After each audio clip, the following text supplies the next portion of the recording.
উচ্চ মাধ্যমিক 2026-এর ছাত্রছাত্রীরা আগামীকাল রয়েছে তোমাদের ভূগোল পরীক্ষা। তার আগে এই চূড়ান্ত এবং ফাইনাল সাজেশনটি একটু পুরো ভিডিওটা দেখে ভালো করে দেখে নাও। আশা করি এইগুলোর থেকে তোমাদের পরীক্ষায় মিস যাবে না। ভিডিও শুরু করার আগে যারা সোমনাথ পাইন বা পাইন স্যারের ফেসবুক পেজটি এখনও ফলো করোনি অবশ্যই ফলো করে দেবে। ইউটিউবে দেখতে চাইলে পাইন স্যার ইউটিউবটি অবশ্যই সাবস্ক্রাইব করে দেবে। বিগত দিনে তোমাদের অনেক কমন পরীক্ষায় ছিল, কিন্তু কিছু কিছু সাবজেক্টে কোশ্চেন অনেক ভিতর থেকে আসার জন্য এইভাবে তোমরা যদি না পড়ো তাহলে কোশ্চেন কিন্তু ভূগোলে অনেক প্রশ্ন হয়, তো মিস চলে যেতে পারে। তাই এইভাবে অধ্যায় ভিত্তিক আমি একটি 5, 3, 2 নম্বরের সাজেশন করেছি। তো এইগুলো একটু ভালো করে দেখে নাও। দেখো, প্রথমে ভূগাঠনিক প্রক্রিয়া থেকে 5 নম্বরের কী প্রশ্ন আসতে পারে। অভিসারী পাঁচসীমানা ও প্রতিসারী পাঁচসীমানায় গঠিত ভূমিরূপগুলির চিত্রসহ বর্ণনা দাও। তারপর দেখো 2 নম্বরে চিত্রসহ সমুদ্রবক্ষের ধারণা মূল বক্তব্য লেখো। প্রথমের 1 নম্বরেরটা খুব গুরুত্বপূর্ণ। প্রতিটি প্রশ্নের মান 3-এর মধ্যে কী থাকতে দেখো, উদাহরণসহ বিভিন্ন পাঁচ সীমানা উল্লেখ করো। 2-এ কী কী ধরনের পাঁচ সীমানায় ভঙ্গিল পর্বত উত্থান সংঘটিত যা চিত্রসহ লেখো। 3 নম্বরে পাঁচ সঞ্চালনের 3টি কারণ। 4 নম্বরে সমুদ্রবুক সম্প্রসারণের কারণ লেখো। 5 নম্বরে অভিসারী পাঁচ সীমানাকে বিনাশকারী পাঁচ সীমানা বলে কেন। 6 নম্বরে ত্রিপাত সম্মেলনের বৈশিষ্ট্য লেখো। 2 নম্বরের প্রশ্ন কী আসতে পারে, বৃত্তচাপীয় দ্বীপমালা কি উদাহরণ দাও। গায়ট কি অথবা চুম্বকীয় বৈপরীত্য।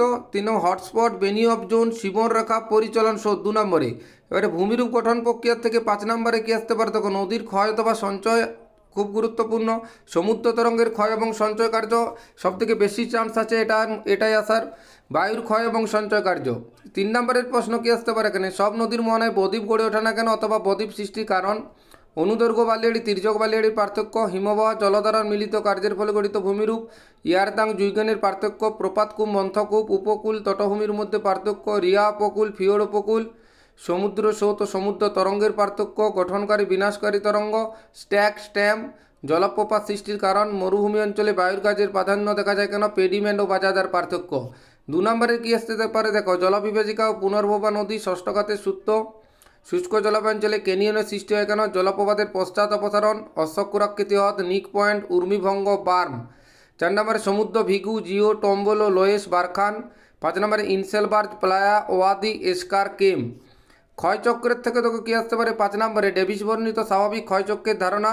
ক্ষয়চক্রের পুনর্যৌবন লাভের ফলে সৃষ্ট ভূমিরূপ। খুব গুরুত্বপূর্ণ একটা প্রশ্ন আসবেই কিন্তু 5 নম্বরে। প্রতিটি প্রশ্নের মান 3 দেখো। ডেভিসের তড়িৎ ধারণাটি সংক্ষেপে পরিচয় দাও। স্বাভাবিক ক্ষয়চক্রের ধারণার সাফল্যের পূর্ব শর্তগুলি লেখো।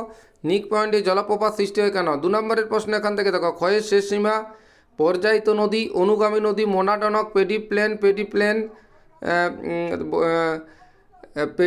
পেনিপ্লেন, নদীর পুনর্যৌবন লাভ, নদীগ্রাস। বায়ুমণ্ডল থেকে 5 নম্বর কী আসতে পারে দেখো, ক্রান্তীয় নাতিশীতোষ্ণ ঘূর্ণিঝড় উৎপত্তি ও জীবনচক্র। কোপেনকৃত জলবায়ুর শ্রেণীবিভাগ সংক্ষেপে আলোচনা করো। জলবায়ুর পরিবর্তনে প্রাকৃতিক ও মনুষ্যসৃষ্ট কারণ। 3 নম্বরের কী আসতে পারে দেখো, ক্রান্তীয় ঘূর্ণবাদ নাতিশীতোষ্ণ ঘূর্ণবাদের পার্থক্য। ঘূর্ণবাদ প্রতীপ ঘূর্ণবাদের পার্থক্য। প্রতীপ ঘূর্ণবাদে শান্ত আবহাওয়া বিরাজ করে কেন। বিডাব্লিউ ও বিএস জলবায়ুর পার্থক্য অথবা এএমএডাব্লিউ। 2 নম্বরে কী প্রশ্ন আসতে পারে এখানে, আরব সাগরের তুলনায় বঙ্গোপসাগরে ক্রান্তীয় ঘূর্ণবাদ বেশি হয় কেন। বেরোট্রপিক, বেরোক্লিনিক, গ্লোবাল ওয়ার্মিং, ঘূর্ণবাতে চক্ষু, রেডিও কার্বন ডেটিং, টর্নেডো। বায়ুমণ্ডল থেকে 5 নম্বর কী আসতে পারে দেখো, তোমাদের প্রাকৃতিক দিক থেকেই 5 নম্বরের আসবে।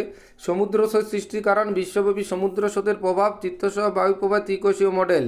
2 নম্বরে এখান থেকে দেখো, এলনিনোর প্রভাব, ওয়াকার সঞ্চালন, ইএনএসও, ওটেক, হিমপাচি, শৈবাল সাগর। জীববৈচিত্র্য থেকে 5 নম্বর কী আসতে পারে, জীববৈচিত্র্যের গুরুত্ব, জীববৈচিত্র্য বিনাশে প্রাকৃতিক ও মনুষ্যসৃষ্ট কারণ। 2 নম্বরের প্রশ্ন এখানে দেখো, ইনসিটু এক্সিটু সংরক্ষণ, eco tourism, red data, green data, black data book. জীববৈচিত্র্য সংরক্ষণ কাকে বলে, অভয়ারণ্য, জাতীয় উদ্যান। জনসংখ্যার থেকে দেখো 3 নম্বরের আসবে, এখানে 5 নম্বরে আর আসছে না। অন্তর্মুখী পরিবর্তন, বহির্মুখী পরিবর্তন, উন্নত দেশ ও উন্নয়নশীল দেশের জনসংখ্যা পিরামিডের বৈশিষ্ট্য। ম্যালথাসের তত্ত্ব, কাম্য জনসংখ্যার বৈশিষ্ট্য, জনসংখ্যা নিয়ন্ত্রণের প্রয়োজনীয়তা উল্লেখ করো। প্রতিটি 2 নম্বরে কী আসতে পারে, জনসংখ্যা থেকে পরিব্রাজন, ব্রেন গেন, নির্ভরশীলতার অনুপাত, জনস্বল্পতা, জনকীর্ণতা, থমসনের প্রদত্ত জনবিবর্তন মডেলটি কয়টি পর্যায়ের কথা বলা হয়েছে। বিশ্বব্যাপী জনসংখ্যার পরিবর্তন, পরিব্রাজনের 2টি প্রভাব, পরিবার পরিকল্পনার উদ্দেশ্য। মানব উন্নয়ন থেকে দেখো 3 নম্বরের, মানব উন্নয়ন বলতে কী বোঝো, এর কোন পরিমাপের উপর ভিত্তি করে মানব উন্নয়ন সূচক নির্ণয় করা হয়। 2 নম্বর, কল্যাণমূলক অর্থনীতিতে অমর্ত্য শ্রেণীর সক্ষমতা পদ্ধতির মূল বক্তব্য সংক্ষেপে লিখো। এইচডাইয়ের সম্পূর্ণ নাম কি, উপাদানগুলি কী কী, দারিদ্র্য সম্পর্কে অমর্ত্য সেনের দৃষ্টিভঙ্গি।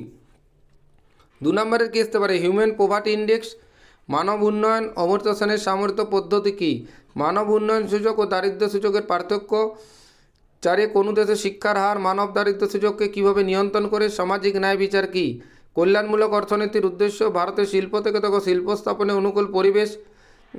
3 নম্বরের খাদ্য প্রক্রিয়াকরণ শিল্পের উন্নতির কারণ, কাগজ শিল্পের প্রধান কাঁচামালগুলি কী কী, দুর্গাপুরকে ভারতের রুট বলা হয় কেন, পূর্ব ভারতে লৌহ ইস্পাত শিল্প গড়ে ওঠে কেন, উদীয়মান শিল্প কাকে বলে এবং কেন, পশ্চিম ভারতে পেট্রোরসায়ন শিল্প গড়ে ওঠার কারণ, ভারতে মোটর গাড়ি নির্মাণ শিল্পের উন্নতির কারণ, ভারতের তথ্য প্রযুক্তি শিল্পের উন্নতির কারণ, ভারতের সিলিকন ভ্যালি কাকে বলা এবং কেন। 2 নম্বরে কি আসতে পারে, বিশুদ্ধ অবিশুদ্ধ কাঁচামাল, ইইজেড, নীল বিপ্লব, শেল কোন শিল্পকে আধুনিক শিল্প বলা হয় কেন, খাদ্য প্রক্রিয়াকরণ শিল্প, অনুসারী শিল্প, পেট্রোরসায়ন শিল্পগুলো বন্দর ভিত্তিক গড়ে ওঠে কেন, শঙ্কর ইস্পাত শিল্প।